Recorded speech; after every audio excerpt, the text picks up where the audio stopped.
Selamat hari Minggu adik-adik, kita kembali beribadah pada hari ini karena dalam Mazmur 2 ayat 11 Tuhan memanggil kita dengan ayat beribadahlah kepada Tuhan dengan takut dan ciumlah kakinya dengan gemetar.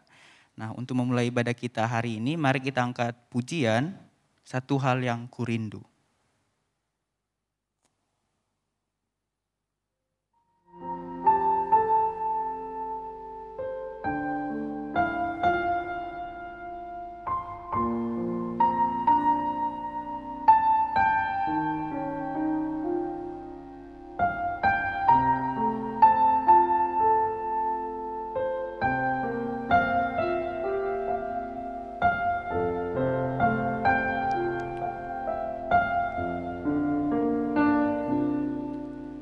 Satu hal yang kurindu, berdiam di dalam rumah-Mu. Satu hal yang kupinta, menikmati bait-Mu Tuhan. Satu hal yang kurindu, berdiam di dalam rumah-Mu. Satu hal yang kupinta, menikmati bait-Mu Tuhan. Lebih baik satu hari di pelataran-Mu daripada 1000 hari di tempat lain.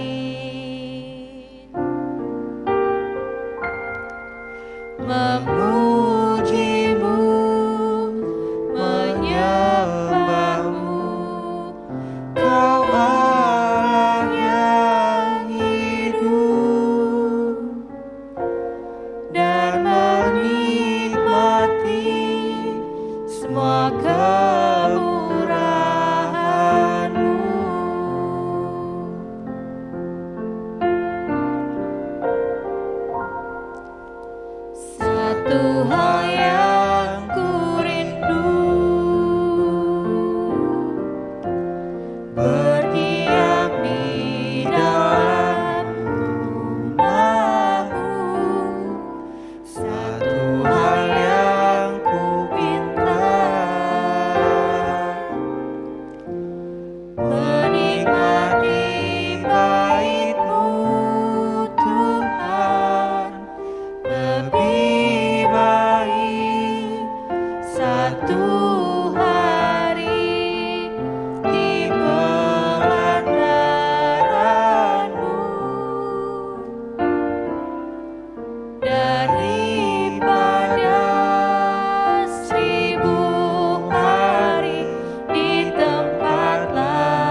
kita bersatu dalam doa. Benar Tuhan bahwa kami rindu untuk berada di hadirat-Mu dan saat ini kami mau mengikuti ibadah secara online. Tuhan kiranya hadir di tengah-tengah kami, kiranya kami udah boleh mengikuti ibadah ini dengan sungguh-sungguh. Kami mau serahkan waktu kami ke depan ke dalam tangan Tuhan. Dalam nama Tuhan Yesus kami sudah bersyukur. Haleluya. Amin. Halo adik-adik semua. Salam kenal ya. Ada pepatah kuno yang mengatakan tak kenal maka tak sayang. Jadi saya juga ingin dikasih oleh kalian atau disayang oleh kalian. Oleh karena itu maka saya harus memperkenalkan diri saya supaya kalian juga mengenal saya, begitu ya. Jadi ini adalah foto ganteng saya dan juga foto cantik istri saya ya. Check it out. Nanti teman-teman bisa lihat begitu. Nama lengkap saya itu adalah Irfan Siswanto Lubis. Jadi dari kata Lubisnya kalian sudah bisa menebak kira-kira saya ini suku apa begitu ya. Lalu istri saya bernama Viola Pranita Sialoho. Jadi kami berdua dari suku Batak. Jadi kalau di sekolah biasanya anak-anak akan memanggil saya dengan sebutan Irfan Lause.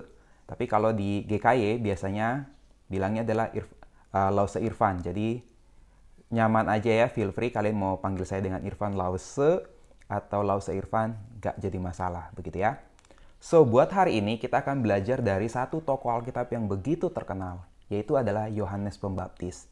Dengan topiknya adalah Tuhan mempersiapkan, dan kita akan baca dari Markus 1 ayat 1 sampai 8. Tapi sebelum kita membaca itu, kita berdoa terlebih dahulu. Selamat pagi Bapa, Allah yang kami sembah dalam Allah Tritunggal ya Tuhan. Kami berdoa ya Tuhan, biarlah Engkau yang memberkati pemberitaan firman ini, Kau yang membuka hati dan pikiran setiap orang yang akan menerima firman Tuhan ini ya Tuhan. Siapkan menjadi lahan yang subur, lahan yang baik ya Tuhan, agar setiap firman yang diberitakan tidak akan berlalu begitu saja. Dan juga berkati hamba-Mu yang begitu hina ini, urapi mulut bibirnya agar bisa menyampaikan yang baik. Terima kasih Tuhan, dalam nama-Mu kami telah berdoa bersyukur. Amin. Oke, kali ini saya akan bacakan buat kalian Markus 1 ayat 1 sampai 8 dan kalian bisa ikuti nanti di dalam Alkitab kalian masing-masing ya. Yohanes Pembaptis. Inilah permulaan Injil tentang Yesus Kristus, Anak Allah. Seperti ada tertulis di dalam kitab Yesaya, lihatlah aku menyuruh utusanku mendahului engkau. Ia akan mempersiapkan jalan bagimu. Ada suara orang yang berseru-seru di padang gurun. Persiapkanlah jalan untuk Tuhan, luruskanlah jalan baginya.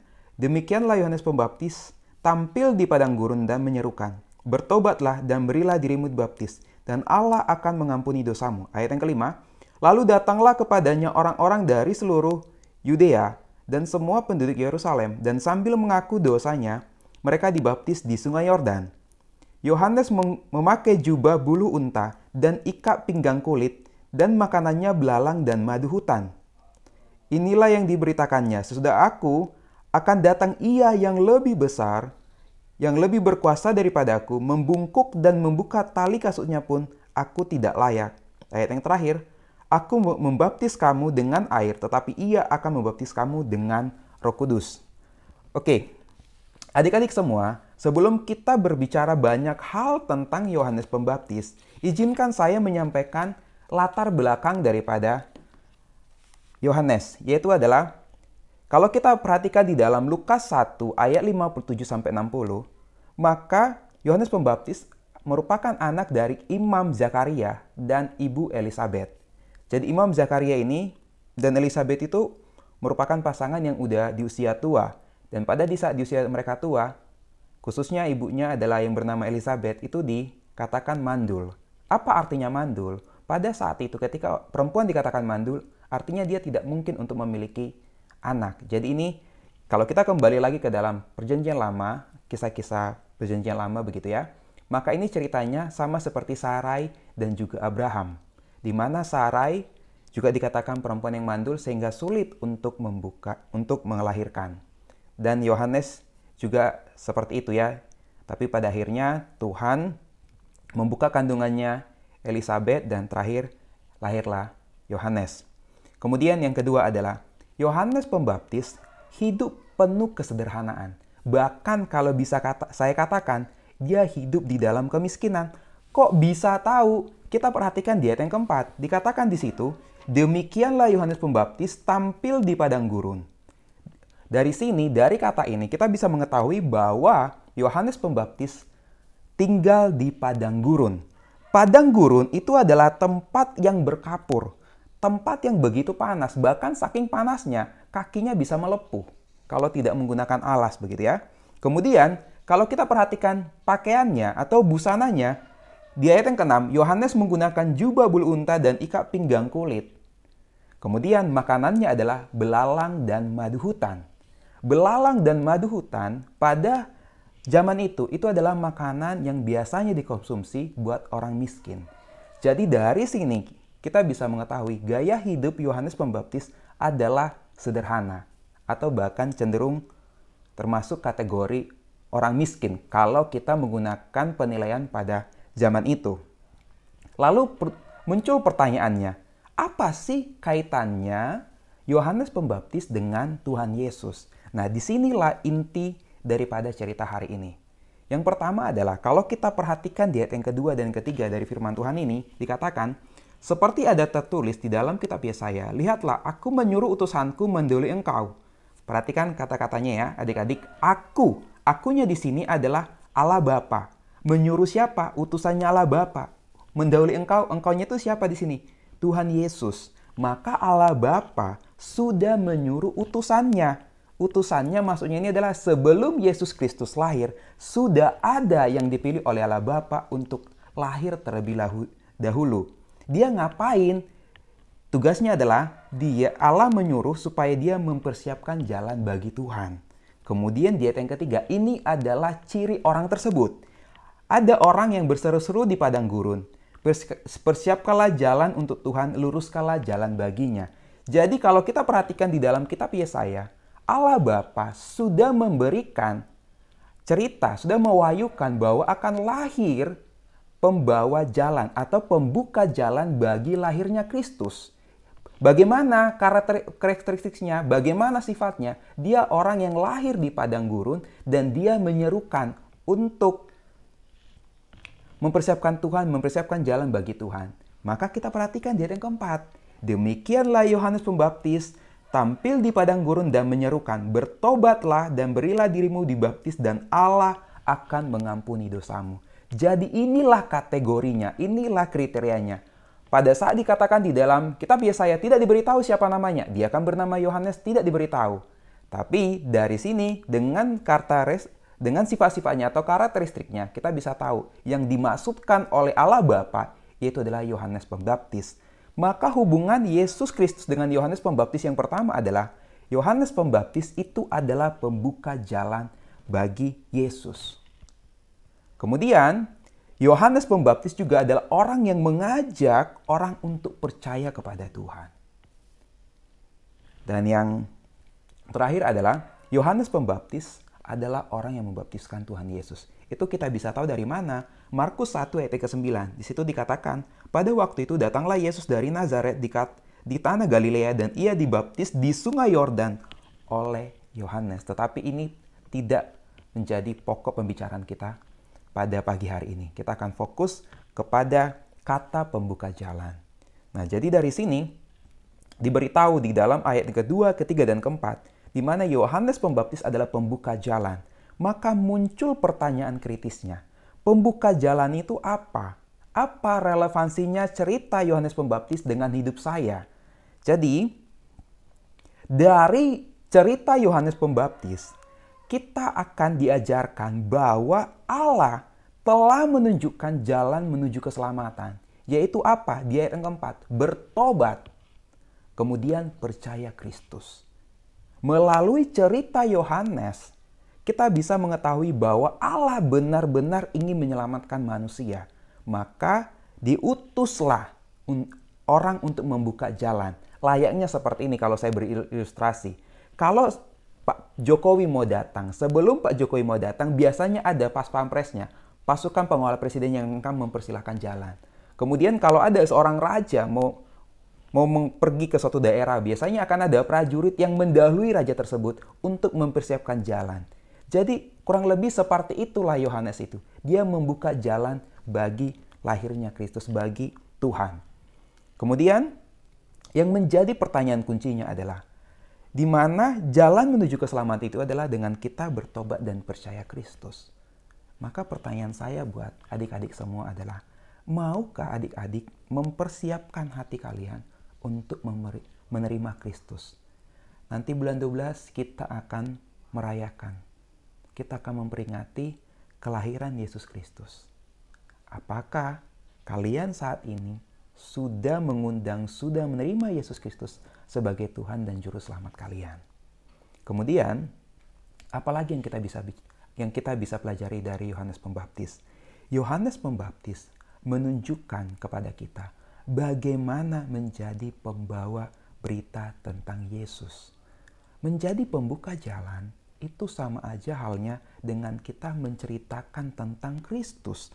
Sama seperti yang dikatakan oleh Yohanes Pembaptis, yang dia selalu ceritakan adalah di ayat yang ke-7. Sesudah aku, ia akan datang lebih berkuasa daripada aku, membungkuk dan membuka tali kasutnya pun aku tidak layak.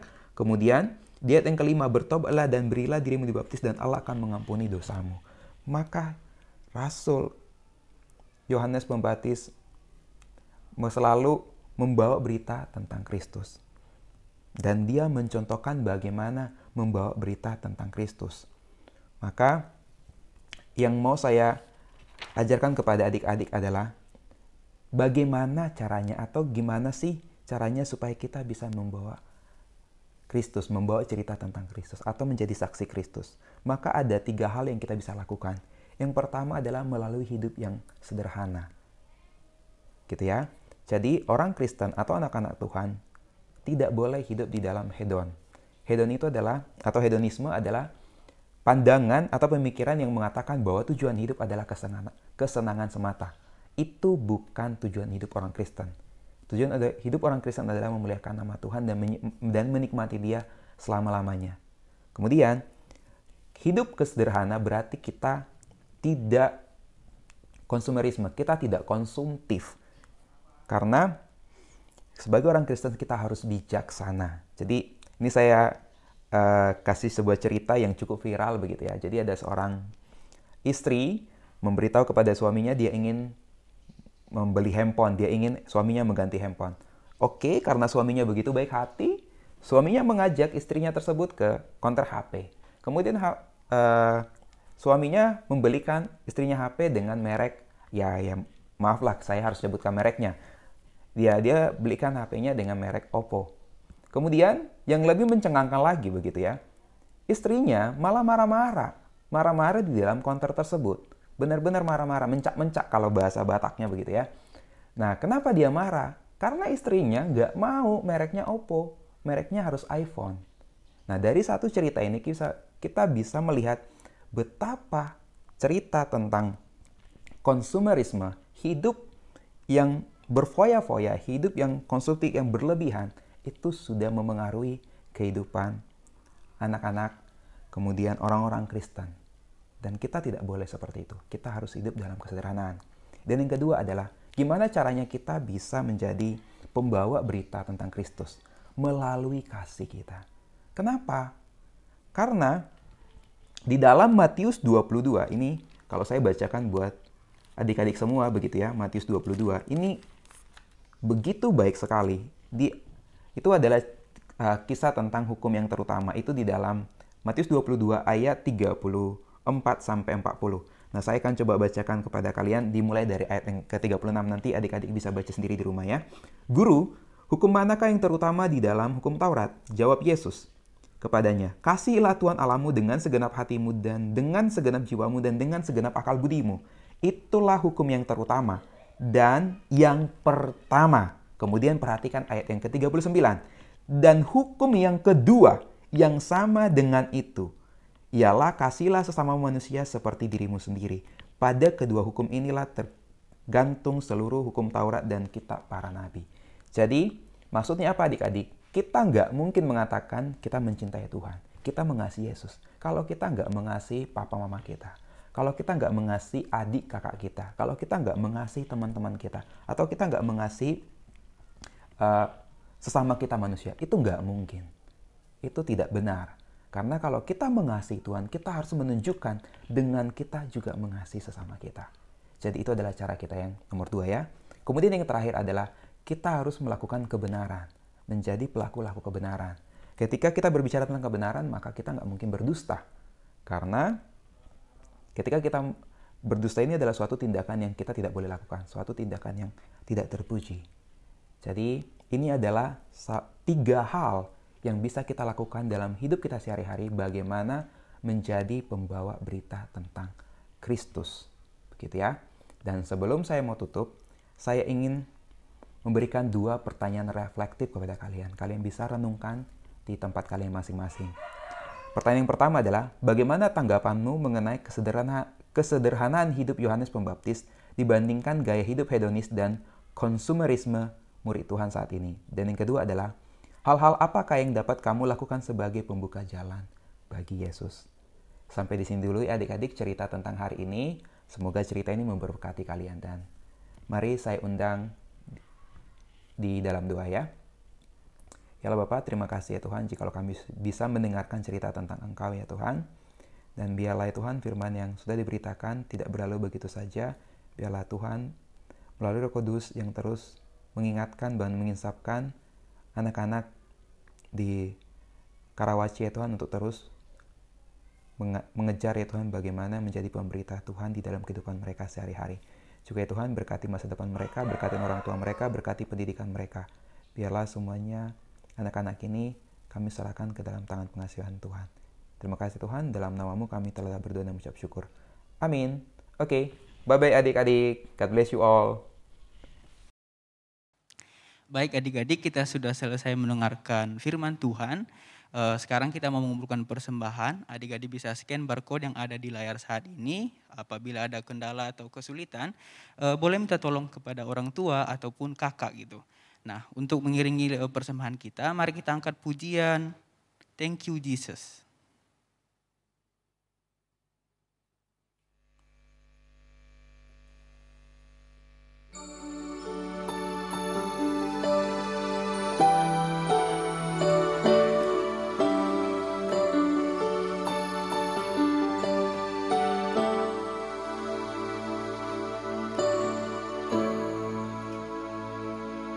I am here because of your grace. I am here because of your love. Lord Jesus, I am so thankful for your grace abounds to me.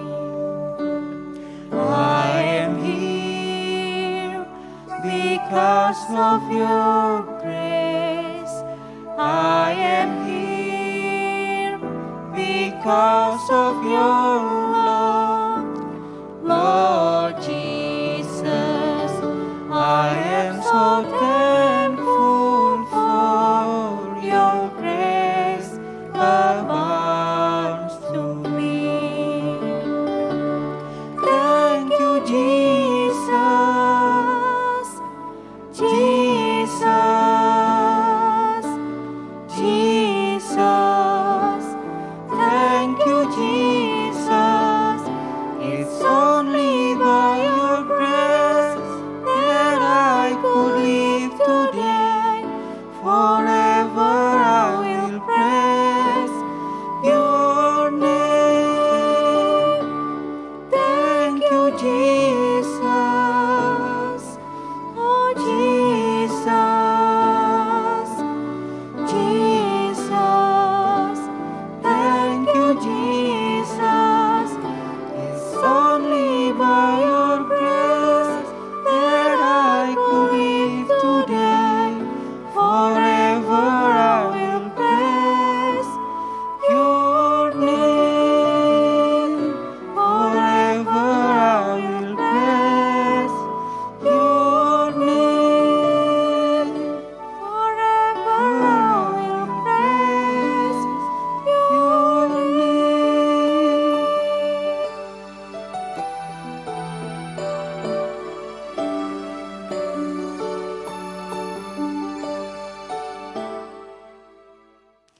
Baik, kita sudah selesai mengumpulkan persembahan. Sekarang kita sudah tiba di penghujung ibadah kita. Untuk menutup ibadah kita, mari kita nyanyikan pujian Bapa terima kasih.